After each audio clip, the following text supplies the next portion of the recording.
So we have Business A Level, Paper 3, 2022, October 2023.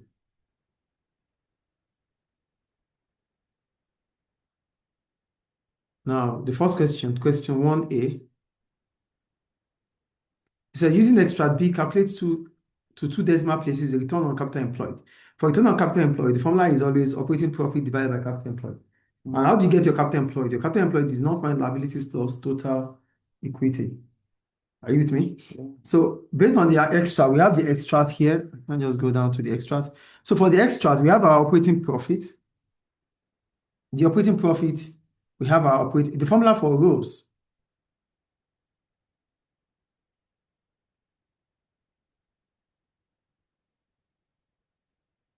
For ROCE, it's operating profit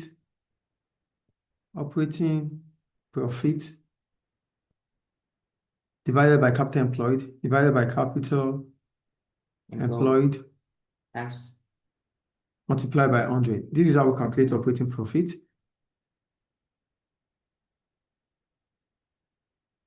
So here we have our operating profit. According to the extract, the operating profit is 50,000.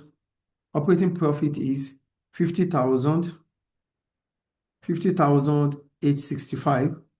Then our capital employed will be non-current liabilities. We have our non-current liabilities. For non-current liabilities, we have it here. Non-current liability for 2021 is 233,819, and total equity is 6,650. Non-current liabilities plus total equity will give us our capital employed. So we have that to be capital employed, which is now 233,819 plus 6,650. So we'll calculate this together. We do that together. We have 233,819 plus 6,650. That's 240,469. So our ROCE is 50,865 divided by 240,469. 240,469 multiplied by 100. So we have 50,865, 50,865, right? Multiplied by 100. That's 508.65. No, sorry. 50,865 multiplied by 100. That's 5,086,500 divided by 240,469. 240,469, right? Yes. So that's 21.15%. So it's equals to 21.15%. That's how to calculate return on investment. I think that is clear now, right? Is it clear, please? Yeah. Okay. Then question B.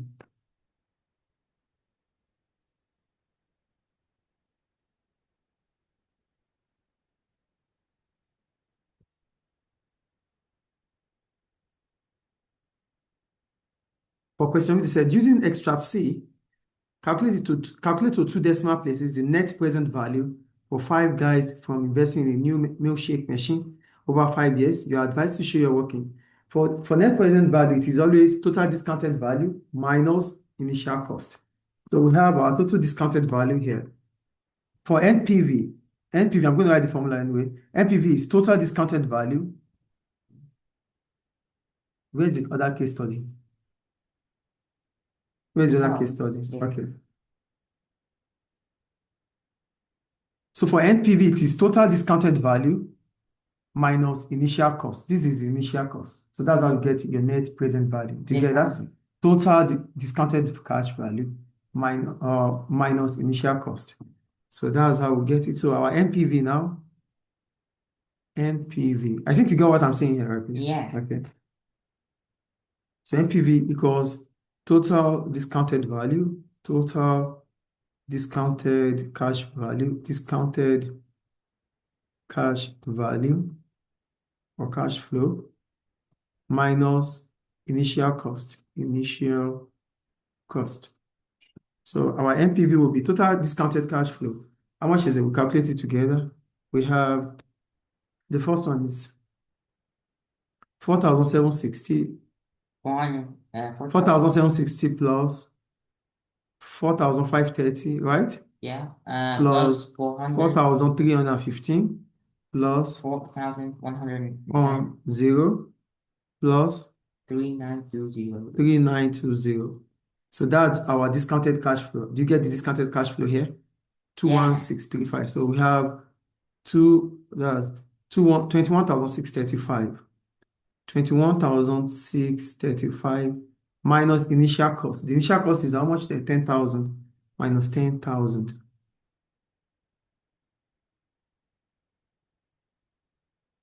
So that gives us what? 11,635, right? 11,635. So that's how to calculate net present value. For net present value, again, it is total discounted cash flow minus initial cost. I think that's clear, right? Yeah. Okay.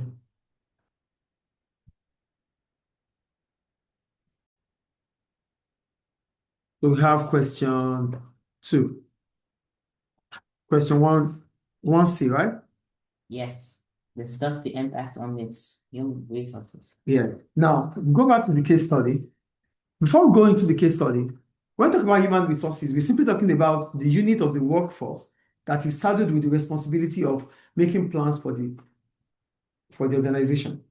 So, human resources department is the unit of the organization or the unit of a company that is saddled with the responsibility of ensuring that the workforce is being planned upon. So it is in charge of hiring, recruiting, which is same as hiring, training of the workforce.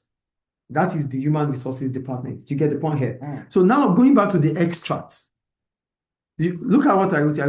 Human resources is the unit of the company that decides about the people who make up the workforce, because they hire the workers, they train the workers to achieve the goal of the company's vision. Do you understand that?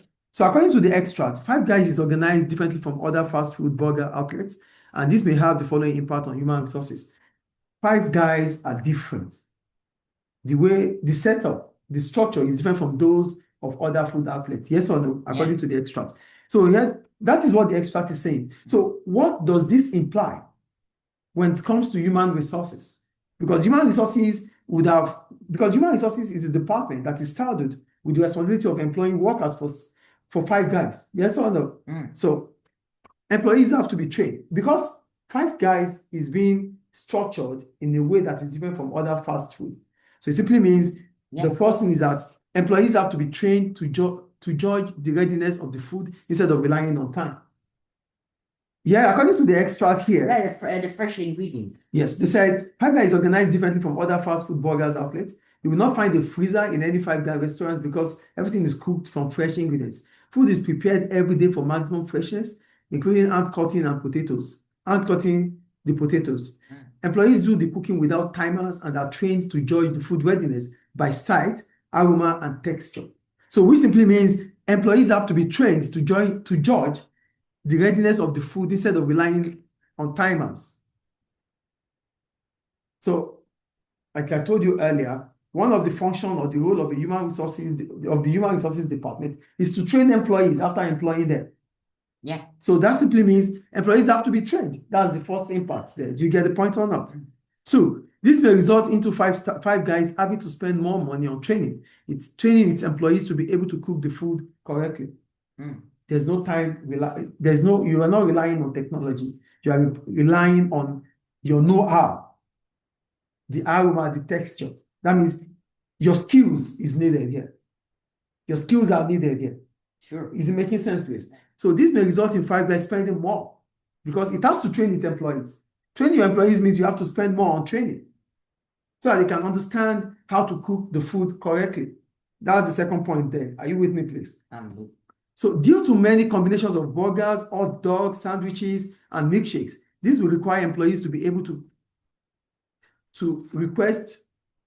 They do wider range of stuff. They do a lot of things together at the same time. Yes or no? Yeah. For wider range of orders. So that means they have to be ready for all these orders at any point in time. So this increases their work pressure. Yes or no? So because their work pressure or their work is expanding, their responsibilities are expanding, they might request for more pay.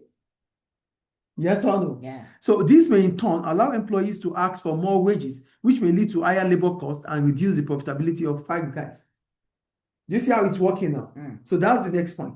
And however, the impact of increasing higher cost of labor may be offset by increasing sales. If Five Guys are doing things different from those of its competitors, that is product differentiation.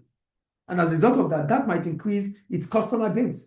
So increasing its customer base allows it to make more revenue. So the higher revenue might offset the cost.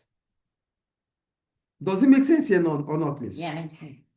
The higher revenue might offset the cost. That is the point I'm making here. So the point I'm saying here is that, yes, everything that is going to happen here is done by the Human Resources Department. Like I told you earlier, the Human Resources Department is saddled with the responsibility of employing workers, training workers, addressing their work, their wages. So now that Five Guys is doing something different from those of its competitors, like I said earlier, that is product differentiation. So it simply means Five Guys has to train its employees. Training the employees on how to understand, to have the skills to know when the food will be ready and to be cooked correctly, instead of relying on technology to do that. So this simply means training would increase. Training costs would increase.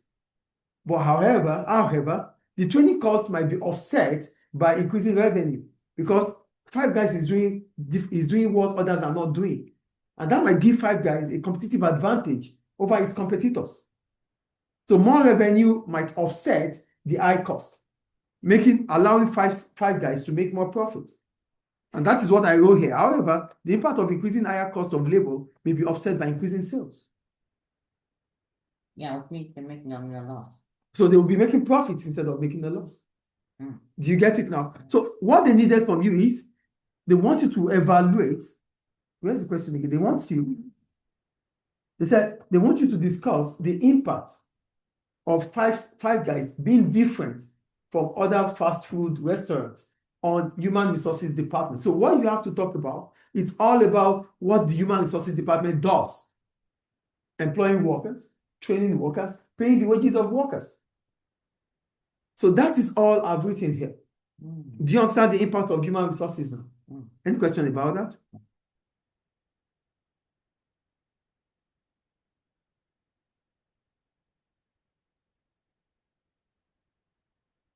Question 1D, right?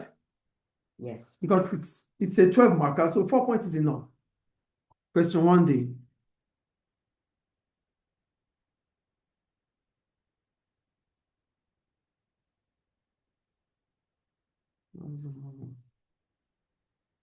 What's the plan?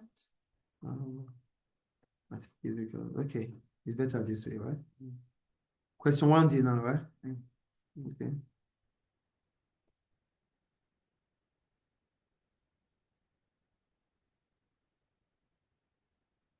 Yeah, it's okay.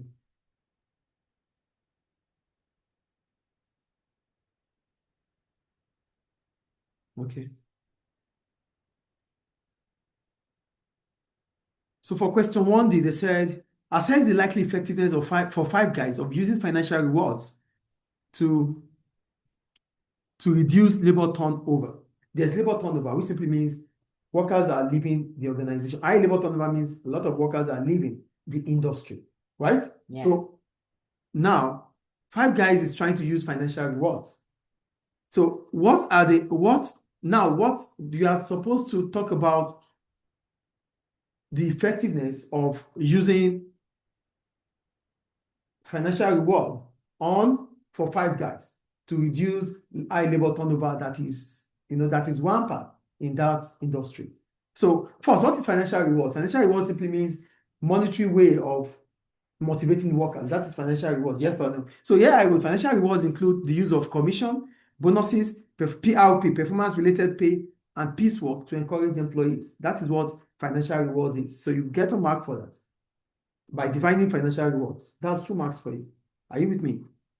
So now, according to the extract, Everything that you have to talk about is on the extract. Where is the extract, please?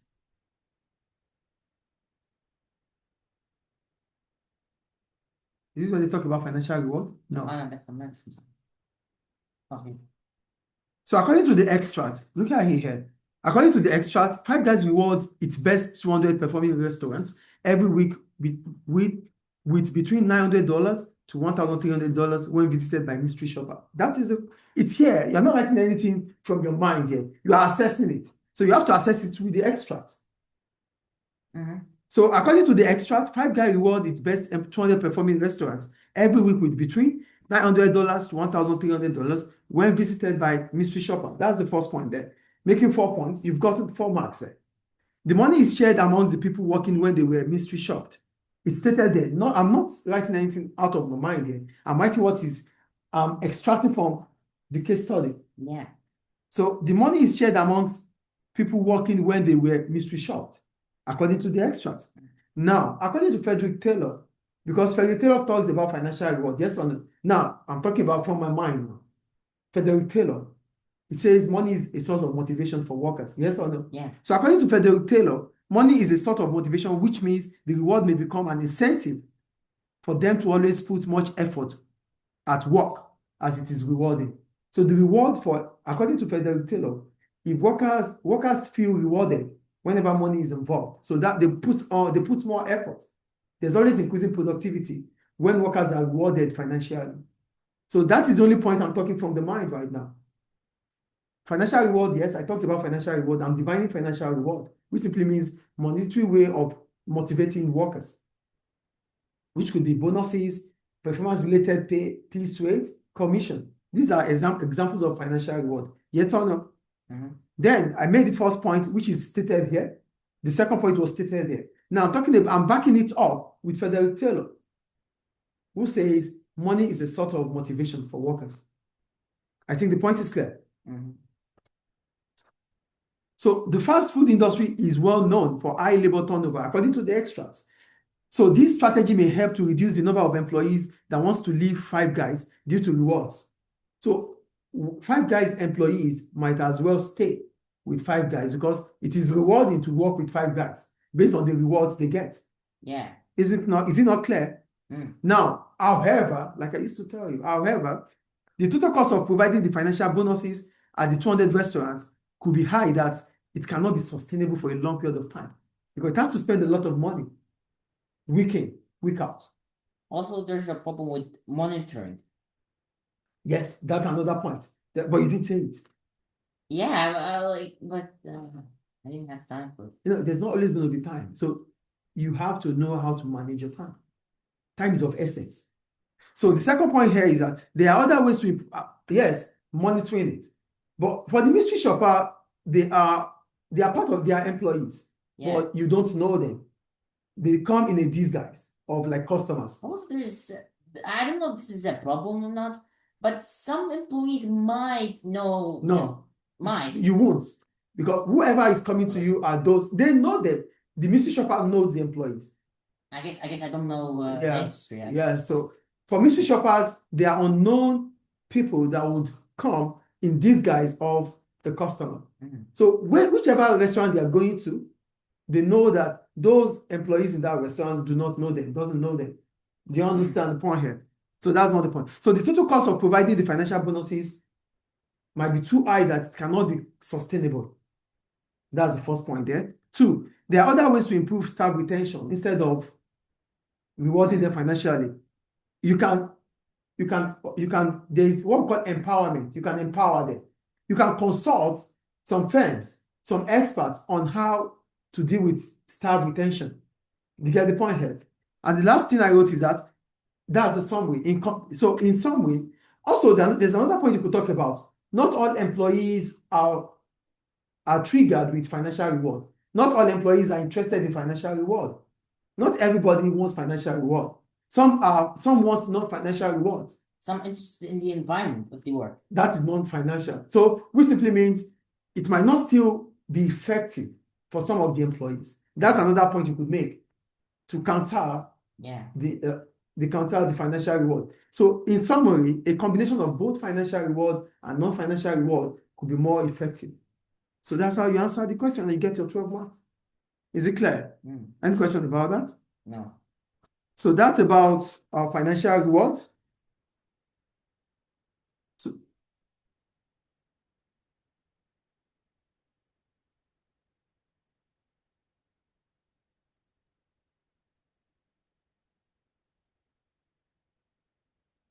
question E now.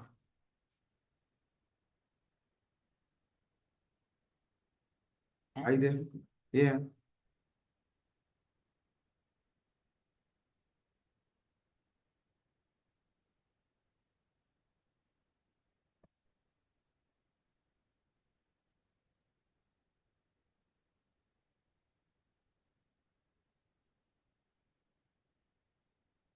I could have talked a lot about this.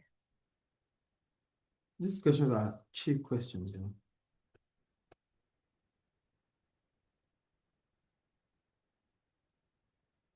Oh. Hold on, please. Question E now, right? Yes. Why are you doing this? Hold on, please.